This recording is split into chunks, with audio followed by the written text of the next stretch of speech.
سرمایہ حیات ہے سیرت رسول کی، اسرار کائنات ہے سیرت رسول کی۔ بنجر دلوں کو آپ نے سیراب کر دیا، بنجر دلوں کو آپ نے سیراب کر دیا، ایک چشمہ صفات ہے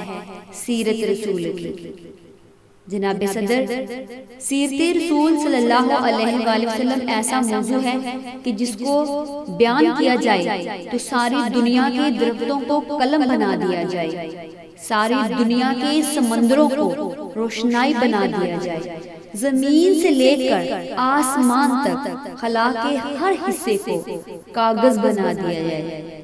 یہ تو گمان ہو سکتا ہے کہ ساری دنیا کے قلم ٹوٹ جائیں، ساری دنیا کے سمندر کا پانی ختم ہو جائے،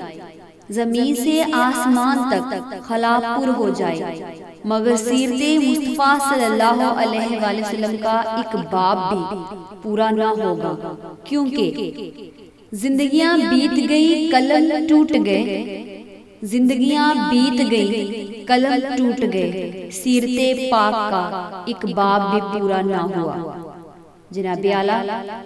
آپ کی آمد سے پہلے عرب میں جہالتوں کا گپ اندھیرا تھا، انسانی قدریں ناپید تھی، انسان گروہوں میں تقسیم در تقسیم تھا، قتل و غارت عام تھا، بھائی بھائی کا نہ تھا،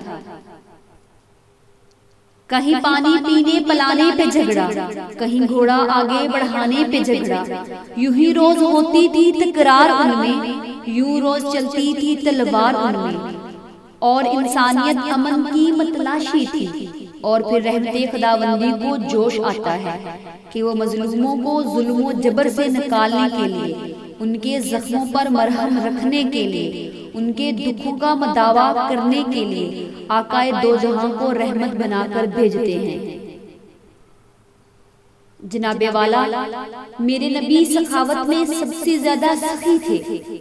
جرت میں سب سے زیادہ قوی تھے، بولنے میں سب سے زیادہ شفیق تھے، ہمیشہ سچ بولتے تھے،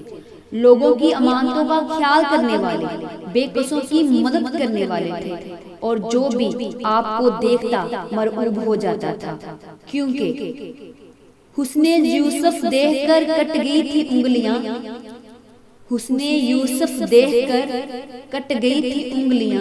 لاکھوں نے جان دے دی میرے مصطفیٰ کے واسطے۔ اور ایک نعت لکھنے والے نے کیا خوب لکھا ہے کہ اب میری نگاہوں میں ججتا نہیں کوئی،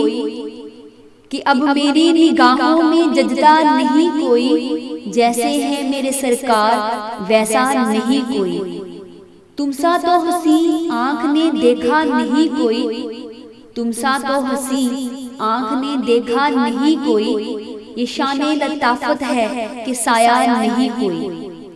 اے ظرف نظر دیکھ مگر دیکھ ادب سے، اے ظرف نظر دیکھ مگر دیکھ ادب سے، سرکار کا جلوہ ہے تماشا نہیں کوئی۔ جناب والا، عرب کا تپتا ہوا صحرا ہے،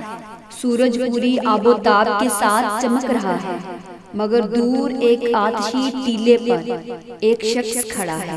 وہ شخص 3 دن سے کھڑا ہے،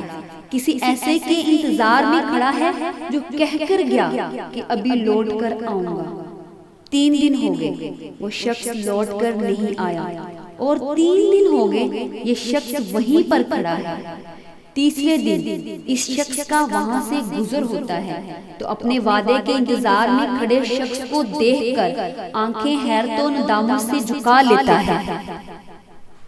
مگر منتظر شخص کی زبان سے یہی کلمہ ادا ہوتا ہے کہ اے شخص، تو نے مجھے ناحق تکلیف دی ہے۔ جناب والا، 3 دن تک آگ اگلتے ہوئے سورج کی آنکھوں میں آنکھیں ڈال کر کھڑا ہونے والا شخص کون ہے؟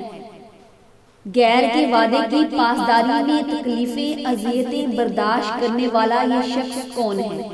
جلتے ہوئے انگاروں کے ساتھ کھڑا ہونے والا یہ شخص کون ہے؟ محمد ہے، محمد ہے، کہ جنہوں نے اپنے اخلاق کے بل بوتے پر عرب کے اندر اسلام کا بول بالا کیا،